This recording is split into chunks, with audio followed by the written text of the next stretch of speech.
So Craig, a disappointing 2-2 draw with Bridlington Town tonight. But first of all, obviously Liam went off just before the break. Have you got any update and how is he? It doesn't look good at the minute. Obviously, early signs has probably maybe dislocated his knee. That's another fullback that we lose. We wish Liam well, and hopefully we can get some good news now. Hopefully it isn't as bad as we think, but the early signs don't look good. Obviously Liam's struggled a little bit during his time with injuries. How disappointing is it to see him go down there, especially with how hard he's worked and how good he is around the lads as well? Yeah. My heart goes out for him because he's worked so hard to get back in the fold all the way through pre-season and everything. But it's one of those unfortunate injuries, accidents really that happened. I don't think there's any malice in it whatsoever in either side. It's just it's a challenge. He's gone up in the air, fell down awkwardly, and landed on his knee. And unfortunately, he don't look good at that point. Let's focus on the game then. 2-2 draw. What were your thoughts on that? Obviously, dropping 2 points late on. Yeah, I'm disappointed that we hadn't held onto the game. I think we should have managed the game out a lot better. That's the most disappointing thing for me is their second goal was just a catalogue of errors. You look at the back line in the minute, we've got too many square pegs in round holes. We've got a centre half, right back, a right back, left back at minute, and it just sums the goal up really. They've had that chance. Fair play to Bridlington. They're a lot better side than they were last year, and they're going to cause a lot of teams here problems, big problems. So, I can have a look at it on two fronts really. Look at it from a negative point of view that that we held on and didn't take maximum 3 points. We got nose in front. But I can look at it from a positive point of view and think, Tuesday night away here, we set off really early. A lot of lads finish work and, take a point here and dust ourselves down. So it's kind of the mindset I'm going to have to take from here. Obviously going behind in the first 3 minutes, obviously Deegan unlucky to give away the penalty in the circumstances that he did. But the reaction on your side to get level 4 minutes later and then take the lead, especially with two great finishers as well.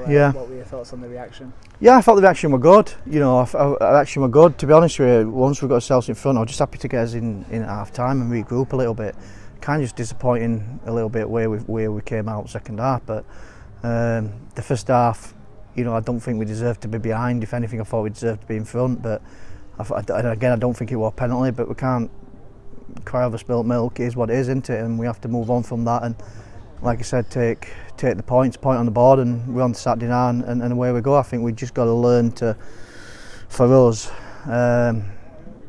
we got to learn to manage games out a lot better than we have today, especially with the second half performance. Because for me, we didn't do what we needed to do. Yeah, focusing on that second half, why do you think your side didn't really take the initiative, get that third goal, and sort of let Bridlington get back into it in a sense? I think we find it hard with Bridlington really. I think they've got they tried to overload down the sides and we couldn't get a grip to it, and probably we sank too deep too quick and went into a shells. That said, Seb hasn't had a save to make apart from the goal, and the goal, like I said, is just a catalogue of errors. So you can analyse it all day. We can sit here all day about this, down, the other. Could we have done this? Could we have changed shape? Could we change personnel? But it doesn't stop there. Equaliser in the manner that it was done. So we just have to regroup, get in Thursday, show the lads, what we expect and how to defend that properly, and learn from it. Really, learn and move on.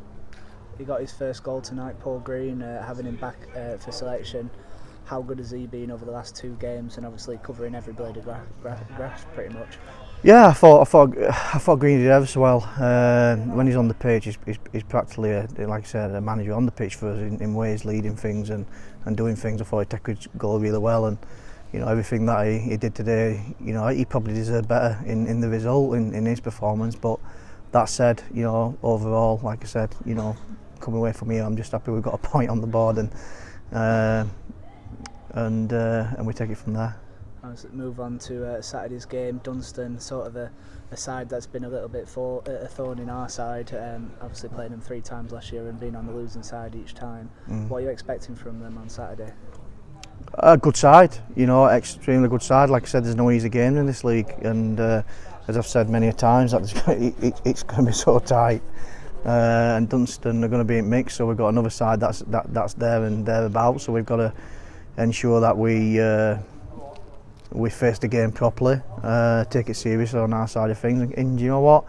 Probably take the game to them. You know, looking on tonight, I think we're a little bit naive at times, a little bit too cautious in where we did things. So for me, I think it's kind of like just letting the brakes off the lads really a little bit, and a little bit more on the front foot. So you know, it's going to be a tough game. You know, like I said, they're going to be in the mix, but we've got to, you know, make it, you know, our game and as tough as we can for them, and hopefully take maximum points. Obviously, due to the postponement last week, we've had 3 straight away games. How good will it be to get back at the Windsor Food Service Stadium and sort of start our home form? Yeah, definitely. Yeah, at the end of the day, if you don't win your own games, you're not going to be there and thereabouts. So, you know, I think every manager that expects to be in and around, or fighting for something, or trying to get promotion, will be telling the sides exactly the same as I'm telling my boys in there. You've got to aim to win every home game and take the advantage while you've got the crowd and your facilities and what you're used to in your own area, really, in your own place. So we've got to do the same. There's nothing to fear on that side of things. So we've just got to ensure that we take advantage of all our own games, you know, starting from this week, really. Finally, the FA Cup draw was made yesterday, with us drawing either Malvern or Worcester Raiders at home. What are your thoughts on the draw, and you know, to get that home tie-in as well, and try and go as far as possible? It must be something that'll encourage you. Yeah.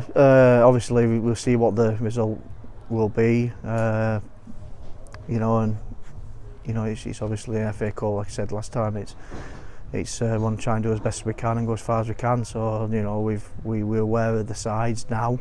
Not too much information at the minute in time, but we are aware of the sides, and obviously it'll be a difficult game, as any cup game is.